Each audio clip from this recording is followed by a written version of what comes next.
Bismillahirrahmanirrahim. Assalamualaikum warahmatullahi wabarakatuh. Waalaikumsalam warahmatullahi wabarakatuh. Alhamdulillahi rabbil alamin. Bihi nasta'inu ala umuri dunya waddin. Wassalatu wassalamu ala rasulillah nabiyina Muhammadin wa ala alihi wa sahbihi wa man tabi'ahum bi ihsanin ila yaumiddin, amma ba'd. Anak-anakku sekalian, para ikhwah yang dimuliakan oleh Allah Subhanahu wa taala. Alhamdulillah di hari Jumat yang berkah ini, seperti biasanya setiap hari Jumat kita melaksanakan tarbiyah, dan saya ingatkan kembali ikhwah sekalian untuk kita terus bersyukur kepada Allah Subhanahu wa taala atas segala nikmat yang diberikan kepada kita. Khususnya di hari Jumat ini saya tidak bosan mengingatkan untuk memperbanyak doa kepada Allah Subhanahu wa taala. Apalagi kalau kita yang sedang menuntut ilmu, doa meminta ilmu kepada Allah Subhanahu wa taala yang Allah Subhanahu wa taala sampai perintahkan kepada Rasulullah untuk senantiasa dibaca. Qul rabbi zidni ilman. Meminta tambahan ilmu kepada Allah Subhanahu wa taala. Jangan ditinggalkan para ikhwah yang berbahagia. Kalau bisa setiap hari, kita sudah sholat subuh, di pagi hari berdoa meminta ini. Allahumma inni as'aluka ilman nafi'an wa rizqan thayyiban wa amalan mutaqabbala. Kemudian ikhwah sekalian, doa ini begitu luar biasa.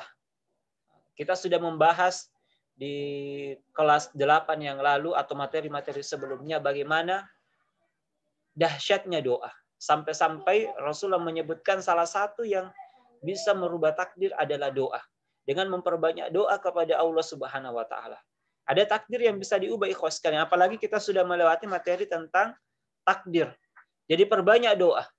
Para sahabat radhiyallahu an, mereka sudah sangat bersyukur kepada Allah Subhanahu wa taala ketika setiap harinya mereka sudah mampu berdoa kepada Allah Subhanahu wa taala. Karena ketika berdoa sendiri itu sudah merupakan ibadah dan pasti Allah akan balas ketika doa kita betul-betul ikhlas kepada Allah Subhanahu wa taala. Jika ikhwas sekalian doa kita tidak dibalas secara langsung apa yang kita minta, kita harus yakin Allah Subhanahu wa taala pasti mengganti doa itu dengan sesuatu yang lebih baik.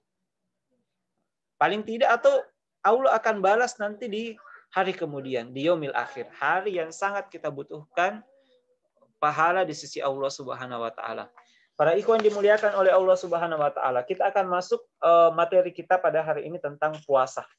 Jadi yang lalu kita sudah bercerita tentang sosok sahabat Abdullah bin Amr bin As yang ketika mendapatkan hidayah begitu bersemangat menjalankan ibadah sampai-sampai tiap malam tidak pernah berhenti sholat malam, kemudian puasanya tiap hari, berpuasa tiap hari ikhwas sekalian. Itulah orang yang ketika mendapatkan hidayah di awal kalinya sangat semangat, sampai-sampai Rasulullah SAW membimbing beliau bagaimana beribadah dengan baik. Jadi ternyata ikhwas sekalian, kita beribadah kepada Allah Subhanahu wa taala bukan sekedar semangat, tapi butuh petunjuk, butuh ilmu, petunjuk dari Rasulullah SAW. Makanya pekan lalu ketika Abdullah bin Amr bin As radhiyallahu an diketahui oleh Rasulullah bahwa puasanya seperti itu. Nabi membimbing bahwa cukup tiga kali saja sebulan itu sudah cukup bagimu. Karena pahala satu kali itu akan dilipat gandakan 10 kali lipatnya. Makanya orang yang menjaga puasanya, kata beliau, 3 kali sebulan seakan-akan dia sudah berpuasa setahun penuh. Tapi Abdullah bin Amr bin As mengatakan, saya masih sanggup. Diarahkan lagi 2 kali sepekan, Senin Kamis. Kemudian beliau masih menyanggupi karena begitu semangat ikhwas sekalian dalam beribadah. Kemudian Rasulullah menyebutkan puasa yang sunnah yang paling utama adalah puasa Nabi Daud. Sehari puasa, sehari tidak. Dan di situ standarnya. Jadi walaupun kita punya semangat ikhwas sekalian, akan tetapi petunjuk Rasulullah bagi yang mau puasa sunnah, yang memang merasa kuat, cukup puasa Daud saja, ya.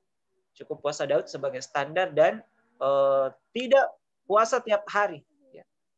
Tidak puasa setiap hari, tidak dengan semangat ikhlas. Dan inilah ibadah itu. Jadi beribadah kepada Allah Subhanahu wa taala yang pertama yang harus kita ketahui tidak cukup dengan semangat. Tapi ibadah itu harus sesuai dengan petunjuk Rasulullah. Jadi semangat itu tidak cukup, tapi betul-betul harus diilmui dengan baik. Karena ibadah adalah amalan khusus yang betul-betul harus mencontoh petunjuk dari Rasulullah SAW, kita tidak bisa berkreasi masalah ibadah. Ibadah, salah satu ibadah yang diatur dalam agama kita adalah masalah puasa. Ya, kalau kita mau puasa harus ada sebabnya. Ada asbabnya. Puasa itu untuk apa? Niatnya apa, ikhwas sekalian. Dan tidak boleh sekedar saya mau puasa hari ini atau mengkhususkan waktu tertentu untuk berpuasa tanpa adanya sebab-sebab yang betul-betul diperintahkan dalam syariat. Jadi sekalian, masalah puasa jadi yang akan kita bahas pada tarbiyah kita hari ini sebenarnya ringkasan tentang hukum puasa. Mungkin ini juga murojaah materi pendidikan agama Islam kalian. Tidak apa-apa supaya kita ilmui kembali. Ini ringkasan tentang hukum-hukum puasa, bagaimana syarat-syarat puasa, kewajiban-kewajiban puasa, sunnah-sunnahnya dalam berpuasa, hal-hal yang mustahab. Hal yang mustahab itu hal-hal yang disukai oleh syariat. Dan penjelasan mengenai apa-apa saja yang membatalkan dan yang tidak membatalkan puasa. Jadi, dan beberapa faidah-faidah penting dalam puasa yang perlu untuk kita ketahui. Jadi kita berharap ikhwas sekalian semoga ringkasan sederhana ini tentang puasa dalam bentuk poin-poin ringkas sebentar ini memudahkan kita untuk memahami paling tidak dan ikhwas sekalian diambil dari kalamullah Ta'ala, kalam Allah Subhanahu wa Ta'ala, mengikuti sabda Rasulullah SAW dan perkataan para ulama kita dengan dalil-dalil yang masyhur tentunya dalam kitab-kitab sunnah seperti ini. Anak-anakku sekalian, yang pertama dulu untuk puasa definisinya ya, secara istilah. Yang mana itu puasa? Jadi kita lihat dulu definisinya yang harus kita ketahui. Puasa itu adalah disampaikan oleh para ulama kita menahan diri dari makan, minum, dan jima dalam rangka mendekatkan diri kepada Allah Subhanahu wa Ta'ala. Itu intinya ikhwas sekalian. Jadi itu puasa. Dia menahan diri. Kita tidak boleh makan, kita tidak boleh minum. Kemudian jima itu hubungan suami istri dalam rangka mendekatkan diri kepada Allah Subhanahu wa Ta'ala. Waktunya kapan? Kapan waktunya ditahan itu tidak boleh. Ketika orang berpuasa haram ya, dia tidak boleh makan, tidak boleh minum. Itu waktunya sejak terbit fajar sampai terbenam matahari. Itu waktunya. Jadi kapan terbit fajar pertanyaannya? Kalau saya tanya, Adam, kapan terbit fajar? Yang dimaksud. Jadi menahan itu dimulai ketika terbit fajar. Kapan itu? Adam? Sudah azan. Sudah azan. Azan apa? Azan maghrib, azan subuh. Azan subuh. Terbit fajar itu yang dimaksud adalah sudah masuk waktu subuh. Jadi di situ letak menahannya.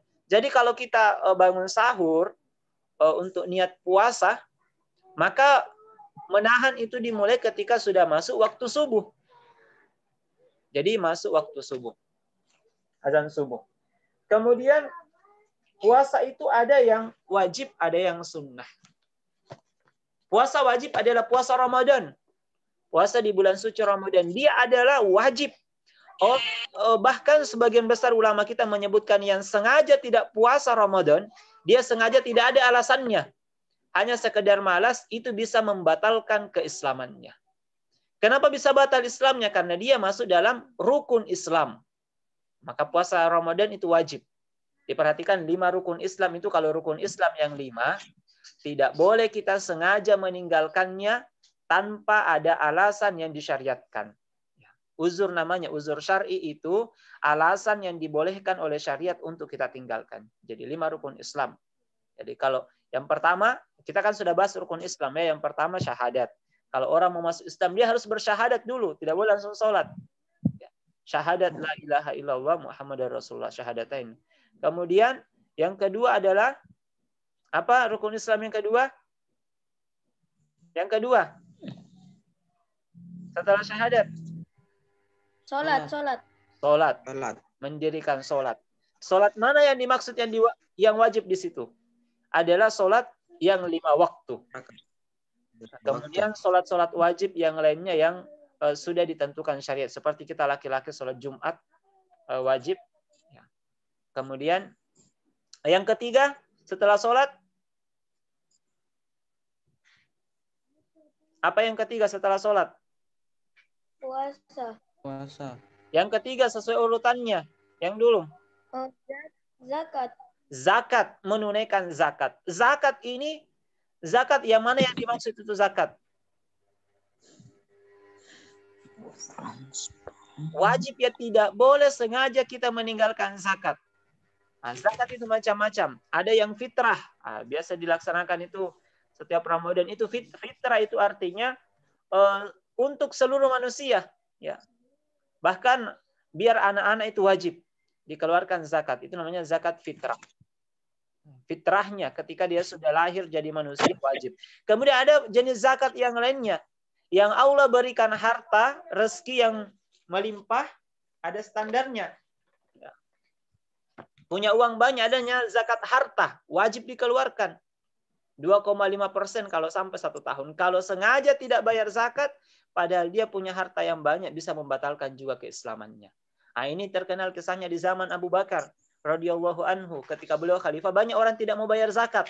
Beliau perangi karena itu bisa membatalkan keislamannya. Wajib itu zakat. Yang kalau harta itu standarnya 89 gram emas. Dia tersimpan kalau uang sekitar 40 juta ke atas. Yang orang tuanya ada di sini uangnya sudah tersimpan 40 juta ke atas. Apalagi kalau sudah sampai 50 juta, tersimpan selama 1 tahun, itu setiap 1 tahun dikeluarkan zakatnya. Bukan pajak ya, zakat wajib. Ada yang bertanya, di mana diserahkan? Ya, kalau sekarang mudah, pergi saja ke Lazis Wahdah. Bertanya di sana, dihitungkan hartanya. Itu wajib. Jadi, atau kalian nanti punya harta yang banyak. Hitung-hitung itu ikhwas kalian. Diingat, itu harta yang banyak. Yang mana lagi wajib zakat? Yang punya peternakan. Yang mana itu kambing, sapi. Ya. Itu kalau kambing, kalau sudah di atas 40 ekor, ada zakatnya juga. Yang wajib, itu yang wajib. Ya, beda sedekah. Ada yang mengatakan, saya keluarkan biasa tiap tahun kambing. Tapi niatnya harus bayar zakat. Yang zakat pertanian ada juga. Nanti kita bahas yang lainnya, ikhwas sekalian. Setelah zakat, yang pedagang juga ada zakat perdagangan. Nah, itu semua. Mungkin kalian sudah pelajari di pelajaran PAI. Kemudian yang berikutnya, ikhwas sekalian, rukun Islam yang keempat apa? Apa yang keempat? Puasa. Puasa Ramadan. Ini wajib. Makanya rukun Islam. Dan yang kelima adalah Haji. haji. Berhaji bagi yang mampu. Dia mampu harta dan fisik. Ya, dia wajib. Jadi kalau ada yang sudah mampu semuanya dia berangkat haji, hartanya sudah cukup, dia juga punya kemampuan sengaja menunda-nunda tidak naik haji, maka dia juga berdosa besar. Karena dia rukun. Rukun Islam ini seperti itu ikhwas sekalian. Jadi tidak boleh sengaja ditinggalkan. Ya. Baik para ikhwah yang berbahagia. Jadi kita bahas puasa itu tadi. Jadi puasa Ramadan ini hukumnya wajib. Dan dia merupakan salah satu rukun Islam. Tidak boleh ditinggalkan. Jadi karena dalam syariat itu ikhwas sekalian yang 5 tidak boleh ditinggalkan. Walaupun kita rajin sholat. Tidak pernah putus sholatnya. Tapi meninggalkan puasa Ramadan. Nah, maka dihapus pahala sholatnya. Tidak dihitung. Di dalam Al-Quran Allah Subhanahu wa Ta'ala sebutkan, afatu'minuna bi ba'dil kitab wa takfuruna bi ba'din. Apakah kalian hanya mengerjakan sebahagian syariat Allah, ya, kitab yang diturunkan kepada kalian, kemudian mengkufuri yang lain, tidak mau diamalkan? Wa takfuruna bi ba'din. Maka Allah ancam, fama jazaa'u may yaf'alu dzalika minkum. Maka tidak ada balasan bagi kalian yang seperti itu illa kecuali khizyum fil hayatid dunya, kehinaan di dunia. Allah sampaikan dia sudah menjalankan syariat Allah, tapi sebagian. Tidak mau dijalankan yang lain. Maka Allah ancam. Tidak ada balasan kecuali khizyum fil hayati dunya, kehinaan di dunia. Wa yaumal qiyamati yuradduna ila asyaddil azab. Dan pada hari kiamat kelak, Allah akan menyiksanya dengan azab yang sangat pedih. Makanya berislam itu adalah harus totalitas. Sebagaimana panggilan Allah kepada mereka yang mengaku beriman, ya ayyuhalladzina amanu udkhulu fis-silmi kaffatan. Masuklah ke dalam Islam secara kaffah, secara totalitas, secara sempurna. Tidak boleh memilih-milih yang kita sukai saja. Jadi untuk rukun Islam tidak ada ikhwas sekalian alasan untuk ditinggalkan. Ya. Jadi sengaja kita meninggalkan tanpa alasan yang dibenarkan oleh syariat. Harus diniatkan. Baik, sekarang puasa Ramadan. Jadi rukun keempat dalam rukun Islam. Dan siapa yang wajib puasa Ramadan? Yang diwajibkan puasa Ramadan bagi setiap muslim. Kalau dia sudah beragama Islam, muslim, sudah syahadat, sholat, puasa Ramadan. Kalau masuk bulan Ramadan, wajib dia puasa Ramadan. Kemudian dia sudah balik. Balik artinya sudah dewasa. Nah, di sini rata-rata sudah balik. Jadi nanti Ramadan yang akan datang, kalau kemarin antum puasa Ramadan itu belum wajib. Karena belum balik. Masih proses belajar. Tapi harus mulai belajar. Tapi kalau Ramadan yang akan datang, rata-rata sudah balik, itu sudah wajib. Dosa besar kalau sengaja. Ikhwas sekalian. Wajib puasa Ramadan. Kalau sudah balik. Kemudian yang kedua berakal. Orang gila itu tidak diwajibkan syariat. Jadi orang gila. Jadi kalau makanya orang gila itu yang tidak menjalankan syariat karena dia tidak berdosa. Orang gila. Berakal. Kemudian dia mampu untuk berpuasa. Apa maksudnya mampu berpuasa? Dia sehat. Kalau orang sakit, boleh dia meninggalkan puasa pada saat itu. Ya. Kalau pada perempuan, dia tidak haid, halangan. Itu pun kalau halangan pada bulan Ramadan harus diganti di luar bulan suci Ramadan. Misalkan bulan Ramadan, antum sakit, tidak puasa, maka wajib nanti diqada di luar bulan suci Ramadan. Diganti sebelum masuk Ramadan berikutnya. Wajib diganti. Kalau sengaja tidak diganti itu tadi dosa besar. Dosa besar ikhwas sekalian. Bahkan kalau sengaja lagi sudah diingatkan, dia sudah tahu ilmunya, itu bisa membatalkan keislamannya. Wa na'udzubillah. Itu yang sengaja. Jadi kalau mampu, kemudian ataukah dia tidak perjalanan jauh. Kalau orang perjalanan jauh, boleh juga tidak puasa. Tapi diganti. Safar. Istilahnya perjalanan jauh bersafar. Ada yang pernah bertanya di grup waktu Ustaz Ali posting, saya lagi safar. Ada yang bertanya, apa itu maksudnya safar? Safar itu perjalanan jauh. Kalau standarnya ulama kita itu 80 km lebih, sudah bisa safar. Ya. Jadi khas kalian. Kemudian, itu tadi. Makanya, ada 4 syarat wajib puasa. Artinya kalau terpenuhi 4 syarat ini, dia sudah wajib untuk puasa Ramadan. Yang pertama Islam. Ya, Islam. Terpenuhi syarat. Yang kedua berakal. Di sini Islam semua ya. Berarti kita syarat pertama sudah masuk. Yang kedua berakal. Ada di sini yang tidak berakal. Orang gila kan tidak ada. Jadi syarat kedua masuk. Yang ketiga sudah balik. Di sini ada yang belum balik. Nah, di pelajaran kemarin kita belajar sistem reproduksi semuanya sudah balik ya. Berarti sudah masuk 3 syarat itu. Kemudian yang ketiga ikhwas sekalian, dia mampu untuk berpuasa. Mampu maksudnya di sini adalah dia sehat. Tidak memiliki penyakit yang menghalanginya untuk berpuasa atau sudah sangat tua. Itu 4 syarat puasa yang harus kita ketahui. Kalau terpenuhi 4 syarat ini wajib kita puasa. Jadi kita harus bersiap-siap sekarang ikhwas sekalian, kita mendalami ilmu tentang puasa ini, mempersiapkan diri kita menjalankan kewajiban di bulan suci Ramadan yang akan datang. Nah, ini sudah masuk bulan Safar. Bulan depan Rabiul Awal, bulan ketiga. Jadi sebelum kita amalkan, kita bekali diri kita dulu dengan ilmu. Makanya kenapa materi puasa ini masuk di kelas 9? Karena ikhwas sekalian, salah satu hikmahnya itu rata-rata kelas 9 sudah balik. Kenapa Zubair? Silahkan diaktifkan kameranya yang baru bergabung. Ahlan, selamat datang Zubair. Mudah-mudahan pekan depan jangan terlambat Zubair ya. Antum tidak ikut tadarrus tadi. Oke, kita lanjut. Nah sekarang kalau sudah wajib puasa, ada syarat sah. 4 tadi, 4 wajib, syarat wajib puasa. Kemudian ada syarat sahnya. Syaratnya puasa sah ada 6. Yang pertama, Islam tentunya, syarat sah. Nanti puasanya sah kalau dia Muslim. Kalau orang kafir berpuasa, puasanya tidak diterima oleh Allah. Kan Orang musyrik juga puasa, mereka puasa, tapi tidak Islam. Itu puasanya tidak diterima oleh Allah Subhanahu wa taala. Jadi, kemudian yang kedua berakal. Orang itu syarat yang kedua berakal. Jadi kalau ada orang yang tertutupi akalnya, berakal yang dimaksud di sini tidak gila, ikhwas kalian ya, tidak gila. Kemudian mumayyiz. Mumayyiz itu tamyiz. Bisa membedakan, dia sudah bisa membedakan antara yang hak dengan batil, membedakan sesuatu. Nah, itu namanya sudah mumayyiz.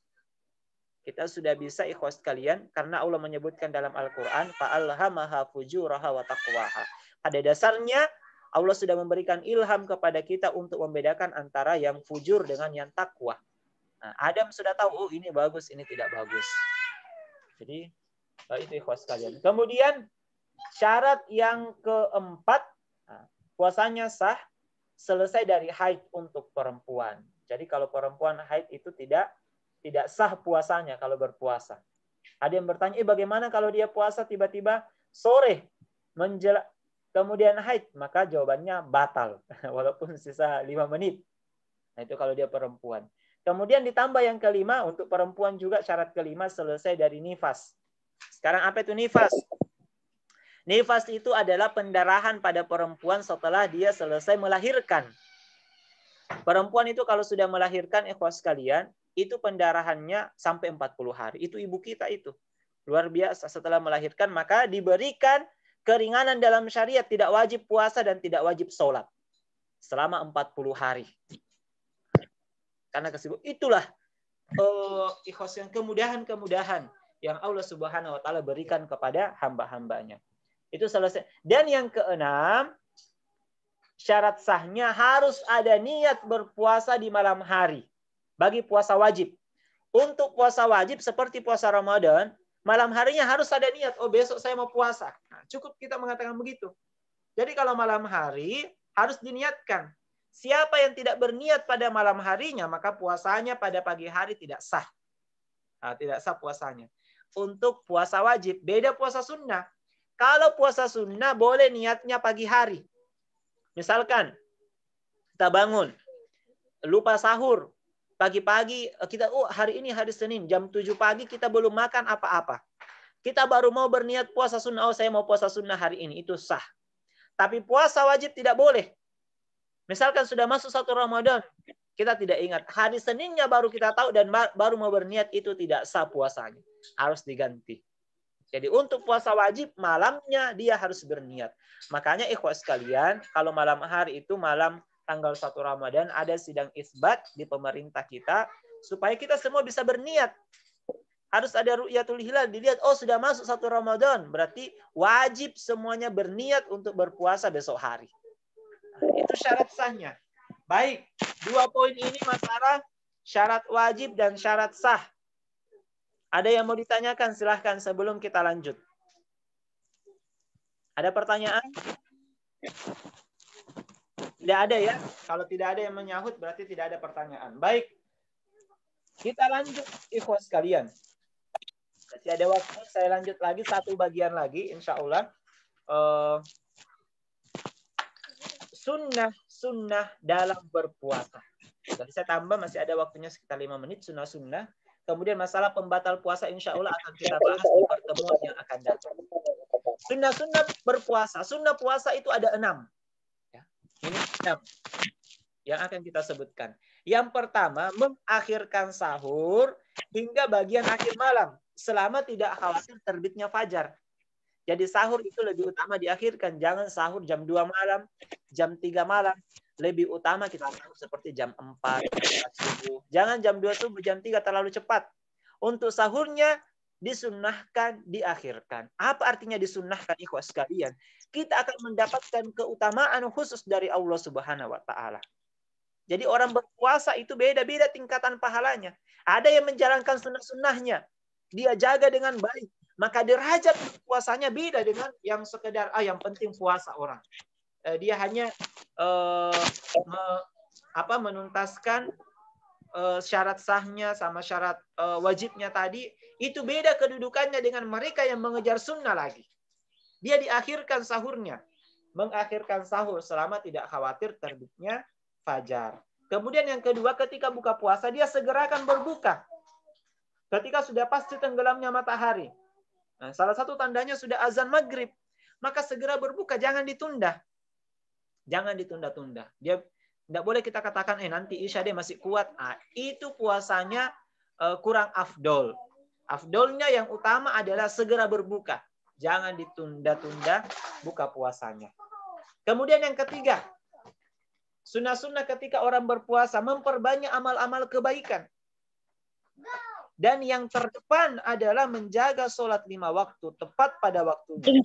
Dan bagi kita laki-laki dikerjakan secara berjamaah. Itu sunnah. Jadi kemudian membayar zakat kepada orang yang berhak. Kemudian memperbanyak sholat sunnah. Kalau tadi sholat 5 waktu harus kita kerjakan, ikhwas sekalian. Tidak boleh ditinggalkan. Ada orang puasa tapi tidak sholat 5 waktu. Itu percuma. Karena apalagi kalau sengaja tidak sholat 5 waktu. Kemudian yang lainnya untuk kita menambah keutamaan, perbanyak sholat sunnah, perbanyak sedekah. Untuk bulan Ramadan, salah satu juga sunnah yang sangat dianjurkan adalah perbanyak tilawah Al-Quran. Perbanyak doa dan istighfar. Kenapa doa dan istighfar kita perbanyak, ikhwas sekalian? Karena doa orang berpuasa itu mustajab. Maka jangan lewatkan kesempatan ketika kita berpuasa, ada waktu banyak zikir kepada Allah Subhanahu wa taala. Kemudian ada juga sunnah yang berikutnya. Jika kita dicelah, ada orang mencela, tahu puasa, atau celaan-celaan yang lain yang mengundang emosi, maka kita disunnahkan mengatakan, lagi puasa Kak Bos. Tahu gitu. Lagi puasa bro, lagi puasa teman. Saya sedang puasa. Nah, ini shaim, puasa Kak puasa. Apalagi kalau ada mengajak berkelahi, harus jawab sorry lagi puasa. Itu sunnahnya dijawab begitu, tidak dibalas dengan celaan, tapi menanggapi dengan baik supaya mendapatkan pahala dan selamat dari dosa. Jadi kalau ada orang dikasih marah-marah atau diajak berkelahi, kemudian dia jawab saya lagi puasa, mohon maaf saya lagi puasa, insya Allah mendapatkan pahala. Karena begitu sunnah Rasulullah. Bukan dibalas dengan celaan, ikhwas sekalian. Jawab lagi puasa. Itu bukan pamer, ya, tapi ini menjalankan sunnah. Karena kita lagi dibuat emosi atau diajak berkelahi, bukan pamer, ikhwas sekalian. Tapi seperti itulah contoh dari Rasulullah, dijawab, ini shaim, saya ini lagi puasa, ya. Kemudian yang berikutnya, ikhwas sekalian, yang kelima adalah membaca doa ketika berbuka puasa. Jadi di antara doanya, ikhwas sekalian, adalah dengan doa yang disukainya. Boleh dia berdoa dengan doa apa yang kita berdoa. Dan ada doa khusus sebelum berbuka puasa disunahkan kita berdoa, dan ada kita diajarkan bagi kita untuk dibaca ketika berbuka. Pas kita sudah minum, kita membaca zahabaz zoma wa batallatil uruq wa sabatal ajru insyaallah. Itu zahabaz zoma, telah hilang dahaga. Wa batallatil uruq, telah basah kerongkongan. Wa sabatal ajru insyaallah, dan sudah dicatat pahala di sisi Allah insyaallah. Itu kita baca pada saat sudah berbuka. Kemudian yang keenam, ikhwas sekalian, yang terakhir adalah berbuka, disunahkan dulu berbuka dengan kurma. Kalau tidak ada kita dapat kurma, dimulai dengan rutop. Rutop itu adalah kurma mengkal. Kemudian kalau tidak dapat tamar, kurma masak. Kalau tidak dapat dengan air. Itu urutannya. Kalau sekarang kan alhamdulillah kurma mudah didapat. Kalau tidak dapat kurma, pakai air putih. Jangan langsung es cendol, ya. Air putih dulu. Kalau tidak ada kurmanya, cari air putih, jangan langsung es cendol. Apalagi langsung makan coto. Buka puasa pakai coto, air putih dulu. Kos kalian itu yang diajarkan oleh Rasulullah SAW. Baik anak-anakku sekalian, para ikhwan yang dimuliakan oleh Allah Subhanahu Wa Taala, alhamdulillah kita sudah mengambil satu ilmu tentang puasa, apa itu puasa, kemudian syarat wajib orang puasa, syarat sah, dan beberapa sunnah-sunnah dalam berpuasa. Insya Allah akan kita lanjutkan anak-anakku sekalian di pertemuan yang akan datang. Diingatkan ya, pembatal puasa. Apa yang membatalkan puasa? Ternyata kalau orang berpuasa ada lagi pembatalnya. Sama kalau Islam, ya kita sudah berislam, kita harus jaga lagi. Ada namanya pembatal-pembatal keislaman. Harus kita jaga. Kita ilmu ikhlaskan dengan baik, mudah-mudahan bisa kita juga amalkan dengan baik. Baik, saya langsung tutup dulu sebelum kita buka dengan diskusi. Subhanaka Allahumma bihamdik, asyhadu an la ilaha illa anta astaghfiruka wa atubu ilaik. Wa akhiru da'wana anil hamdulillahi rabbil alamin. Wassalamualaikum warahmatullahi wabarakatuh. Waalaikumsalam warahmatullahi wabarakatuh.